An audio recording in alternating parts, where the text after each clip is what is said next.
여러분들 넷플릭스 폭삭 속았수다 재밌게 보셨나요? 저는 오늘 드라마 마지막 화를 다 봤는데요. 넓게 펼쳐진 보리밭을 걷는 애순과 관식의 모습을 마지막으로 극이 끝났죠. 밭인지 눈물을 줄줄 흘리느라 헷갈리긴 했지만요. 오랜만에 만난 따뜻하고 즐거운 가족의 이야기가 너무 즐겁고 반가웠죠. 유채꽃밭을 가로지르는 소년과 소녀의 모습을 볼 때는 소설 동백꽃 필 무렵을 다시 읽어봐야겠다고 생각했고, 아이 셋을 낳아 기르다 동명이를 잃었을 때는 저도 같이 울고 말았죠. 또 곧 짧고 흐드러지게 피는 벚나무를 볼 때면 관식이를 떠올릴 것 같고요. 그런데 이런 흥행은 비단 한국에서만의 반짝 인기는 아닌 것 같습니다. 이미 넷플릭스 글로벌 탑10 시리즈에서는 1위를 기록했고, 브라질, 콜롬비아, 베트남, 대만, 터키 등 42개 국가의 탑10 순위에 올라서 한국의 시대상을 담은 이야기가 국경을 넘어 해외에서도 공감을 얻었거든요. 그리고 실제로 폭삭 속았수다의 글로벌 인기에는 넷플릭스의 세심한 현지화 전략이 숨은 역할을 했다는 분석도 나오고 있죠. 제주도의 상징과도 같은 귤을 차용해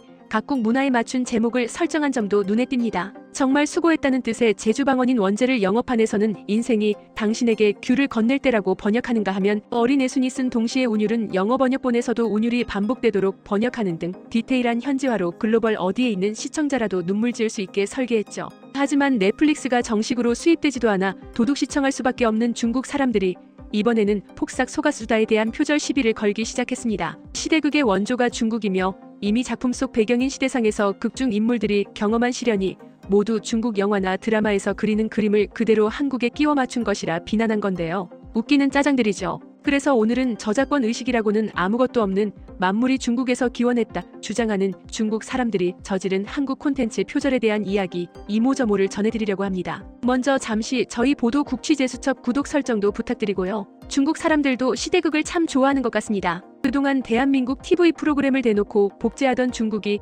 이제는 드라마에도 손을 대서 문제가 되고 있는 건데요. 14억 인구와 막대한 자본력을 보유하며 대국이라 칭하는 대륙의 자존심은 도대체 어디로 사라진 것인지 알 수가 없는 노릇이죠. 그리고 이들은 시대를 거슬러 오르며 사람들의 다양한 인간 군상을 그리는 우리네 드라마, 영화에 굉장히 꽂혀 있는 모양입니다. 다행히 아직 폭삭 속았수다는 표절 시비만 있는 수준이지만 예전에 응답하라 시리즈는 중국에서 이미 막가파로 베껴서 만든 전적이 있거든요. 수년 전 중국 아누이 TV는 중국어로 아문적 청춘기, 그러니까 우리들의 사춘기를 깜짝 발표합니다. 그런데 이게 조금만 봐도 금세 우리네 응파를 베낀 것이라는 걸 알 수 있습니다. 우선 시대적으로도 1980년대를 배경으로 하고요. 주인공 고소민을 비롯한 네 자매의 성장기를 중심 내용으로 다루는데, 중국 남방 작은 도시의 청소년뿐만 아니라 이웃 가족 간의 이야기를 함께 보여주고 있죠. 심지어 크랭크인 하기 전에 고사를 지내는 것도 우리 드라마 제작관 하는 일을 그대로 따라합니다. 주인공들 역시 응팔과 마찬가지로 신인 배우들로 기용했고 성격도 비슷하게 설정했고 말이죠. 하지만 우리나라 그 어디에서도 판권을 판 적이 없는 도둑 드라마였던 것이 알려진 것은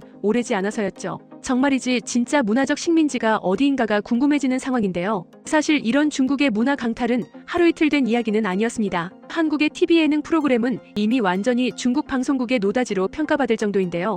여기 태국의 해변 모래사장에 개장한 작은 식당, 외국인들에게 음식을 파는 모습이 뭔가 익숙하시죠? 한참 한국에서 인기를 끌었던 예능 윤식당인가 싶어서 자세히 들여다보니 출연자들의 얼굴이 완전히 다릅니다. 근데 남녀 구성이며 식당 내부의 인테리어, 부엌의 모습 등 윤식당 판박이라 자꾸 고개를 갸우뚱하게 됩니다. 출연자 정유미의 시그니처로 알려진 머리에 두른 손수건까지 똑같이 흉내낸 여자 출연자도 보이고요. 이들이 만든 음식을 살펴보니 중국 음식, 윤식당 방송을 표절한 것이었죠. 그런데 이런 빗발치는 표절 시비에 대해 이 프로그램의 PD는 기막힌 발언을 합니다. 윤식당도 일본의 카모메 식당을 모티브로 한 것이 아닌가. 이렇게 외국의 식당을 여는 컨셉은 모두가 생각할 수 있는 것이다. 게다가 한국 윤식당은 여자 사장님의 이름을 땄지만 우리 중찬팅은 중국 음식 문화를 대표하는 광범위한 이름이다라고요. 대체 저런 문논리는 어디에서 나오는 건지 궁금할 정도입니다. 한국 네티즌들은 윤식당의 컨셉과 출연자 구성, 인테리어 등을 베낀 것도 모자라 자막 폰트와 편집 이미지마저 비슷하다고 분노에 찬 코멘트를 남겼는데요.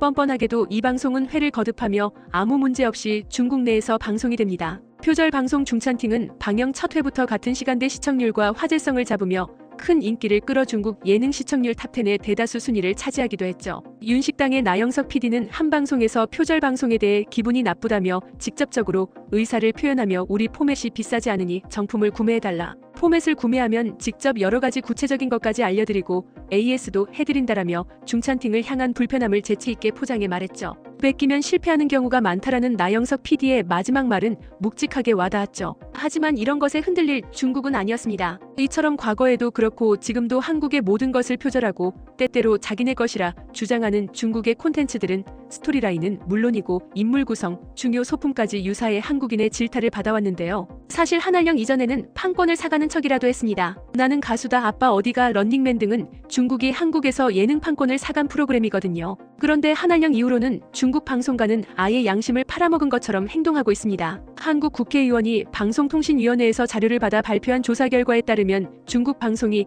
우리나라 프로그램을 표절한 것으로 확인된 사례만 30건이 넘을 정도였죠. 물론 뿌리가 의심되는 한국 억가들은 한국도 다 베끼며 컸다고 말합니다. 일정 부분 사실인 지점도 있습니다. 사실 문화 콘텐츠 시장은 알게 모르게 베끼기가 관행이기도 하거든요. 성공한 작품을 베껴오면 최소한의 노력으로 흥행을 거둘 수 있기 때문이죠. 하지만 단기간의 수익에 불과하다는 점을 잊지 말아야 합니다. 한국도 시행착오를 거쳤지만 기본적으로 대놓고 베낀 작품들은 흥행하지도 못하고 금세 시청자들 관심과 기억 속에서 사라지거든요. 얼마 전까지만 해도 예능의 경우 다른 나라에서 성공을 거둔 컨셉이나 스토리 등을 은근슬쩍 베끼는 경우가 많았는데요. 요즘에는 글로벌 미디어 시장이 워낙 커진 데다 콘텐츠 확인이 쉬워 이런 표절이 쉽지 않은 것이 사실입니다. 한국은 특히 표절에 대해 민감해서 요즘은 다른 나라 프로그램을 그대로 베껴오는 건 찾아보기 힘들 정도이고요. 하지만 중국은 달라도 뭔가 다릅니다. 그게 뭐가 어때서? 같은 아시아 사람끼리 뭐 어때요?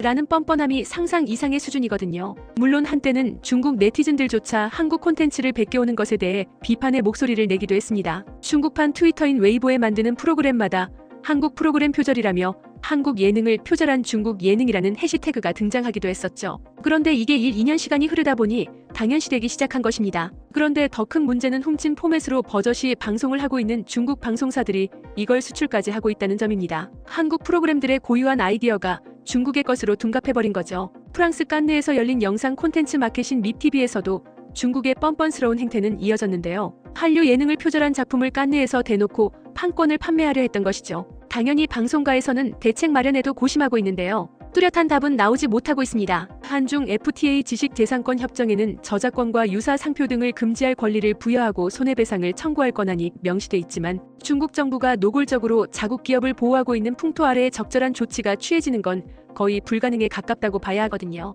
보통 이렇게 표절 시비가 붙으며 상대국의 법원에 제소해 권리 침해 구제를 요청해야 하는데요. 중국 정부가 표절이 아니라고 판단해버리면 그만인 것입니다. 공산당 마음대로. 아시죠? 심각성을 인지한 우리 정부는 콘텐츠산업진흥법 개정안과 음악산업진흥법 개정안을 통과시켜 타국의 업체와 지적재산권 이슈가 발생하면 적극적으로 대응하도록 지원하고 있긴 하지만요. 하지만 이 모든 것 역시 중국 정부의 강력한 처벌이 뒷받침돼야 실효성이 있다는 점은 분명한 한계로 다가오죠. 하지만 너무 걱정하지 않아도 될 것 같습니다. 문화의 힘은 총과 칼로도 막을 수 없는 강력한 저력을 자랑합니다. 한국적인 정서가 담긴 우리네 콘텐츠를 가져가 봐야 자기들도 모르게 한국인처럼 울고 웃는 자신의 모습을 발견하게 될 테니까요. 십수년째 양심 없는 베끼기를 하고 도둑시청하는 중국이 하루빨리 혼쭐 나길 바라며 오늘 영상을 마치겠습니다. 저희 보도국 취재수첩 구독, 좋아요도 부탁드리고요. 오늘도 시청해주셔서 감사합니다.